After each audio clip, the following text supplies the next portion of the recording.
Sümeyye Yılmaz's husband disappeared without a trace 8 months ago. After months of anxious searching, she was suddenly informed that he's in police custody in the Turkish capital, Ankara.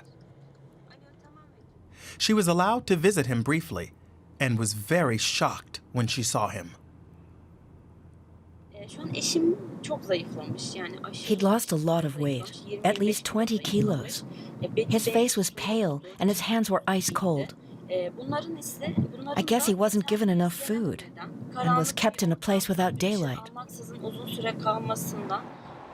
On the 19th of February 2019, physiotherapist Mustafa Yılmaz said goodbye to his wife like every morning. But he never came back. He walked towards the bus stop on the pavement, but before he arrived, 2 men ambushed him. They threw a black bag over his head.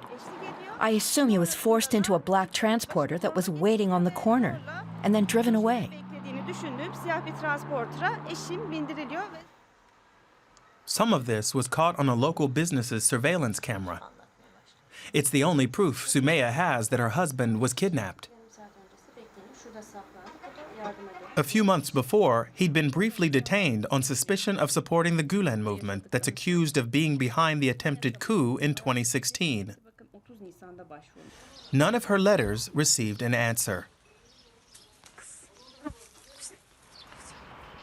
She did eventually receive some support from the opposition MP Ömer Gergerlioglu. He says that the case of Sümeyye Yılmaz's husband is not unique.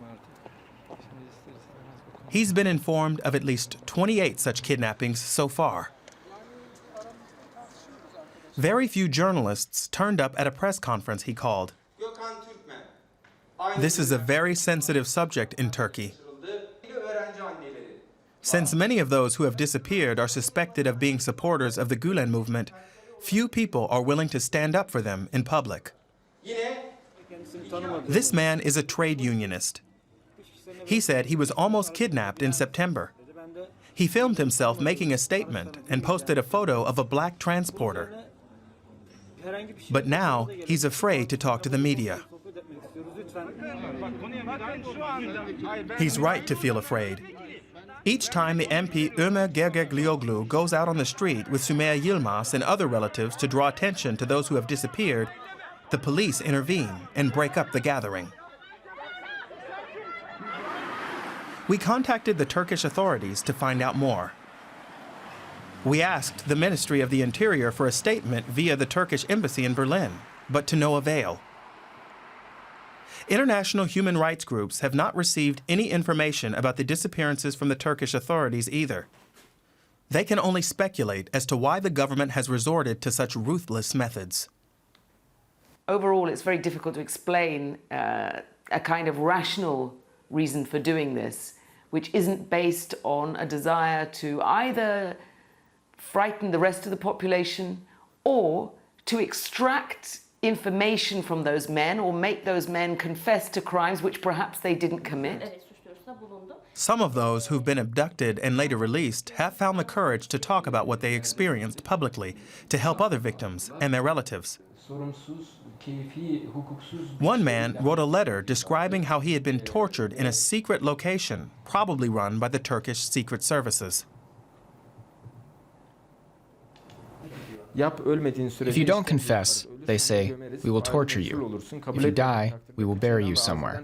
We'll make it look as if it was a natural death. The few witnesses there are all say the same thing. They were kidnapped by a black transporter, blindfolded, and taken to a building with several cells, where there were also other people, and they were tortured repeatedly so that they would give up names. Sümeyye Yılmaz is convinced her husband was tortured too. Now he's accused of being a member of an armed group. He was not allowed the lawyer of his choice. Sümeyye and her parents-in-law have sought advice from a human rights association. She says that the police advised her to keep quiet so as not to worsen her husband's situation. But she refuses to be silenced. Fiziki ve psikolojik anlamda çok ciddi I could süreçten tell from his physical and mental state that my husband had had a rough time. En sonunda I artık presume that he eşit confessed ve to a crime under kabul torture. etmek durumunda kaldı. And then he was given some time to Sonra recover iyileştirildikten before being taken to a sonra police bir station. anda, bir karakola teslim edildi. Sumaya Yilmaz now knows where her husband is, but not what will happen to him. Her worries are far from over.